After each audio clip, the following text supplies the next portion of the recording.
अब जो क्वेश्चन है वो रिगार्डिंग है रेड सी के रिगार्डिंग। इस साल उसने 2 क्वेश्चन पूछे सी से, एक पूछी नॉर्थ सी और एक पूछी रेड सी। नॉर्थ सी में उसने क्या पूछा, कंट्री सराउंडेड द नॉर्थ सी। 2024 में उसने किस किस से क्वेश्चन पूछे हैं, एक पूछा था नॉर्थ सी से और एक पूछा उसने हमारा रेड सी से।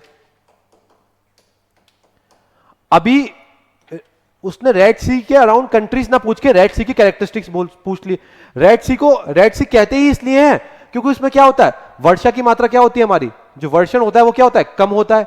स्टेटमेंट 1 राइट है, वर्षण कम होता है, पर और साथ ही साथ कोई आसपास की रिवर भी उसमें नहीं आती है। मतलब जैसे ये रेड सी का आप डायग्राम देखिए, आसपास आप देख रहे हैं सऊदी है, इजराइल है, जॉर्डन है, इजिप्ट है, सूडान है, इरिट्रिया, इथियोपिया है, जिबूती है, इतनी सारी कंट्रीज है, पर किसी भी कंट्री की रिवर जो है, किसी भी कंट्री की रिवर डायरेक्ट रेड सी में नहीं जा रही है। ये भी एक रेड सी की क्या है, खासियत है। तो इस क्वेश्चन का हमारा जो आंसर है वो क्या हो रहा है, सी बोथ स्टेटमेंट 1 एंड 2। पर मुझे लगता है इसने इस बार कैरेक्टरिस्टिक्स तो पूछ ली रेड सी की, पर ये पूछ सकता है कि रेड सी के अराउंड कौन कौन सी कंट्रीज है। तो उसको याद करने का एक सिंपल सा तरीका है, आप ये बोला पूरा रीजन देखिए, ये डेजर्ट के नाम से जाना जाता है, सऊदी डेजर्ट के नाम से जाना जाता है, जॉर्डन अपने डेजर्ट के नाम से जाना जाता है, इजिप्ट, मतलब इन कंट्रीज का नाम सुनते हैं हमारे दिमाग में क्या आता है, रेगिस्तान आता है। तो रेड सी को याद करने का तरीका भी कैसा है, डेजी के नाम से, डेजर्ट से क्या निकला, डेजी।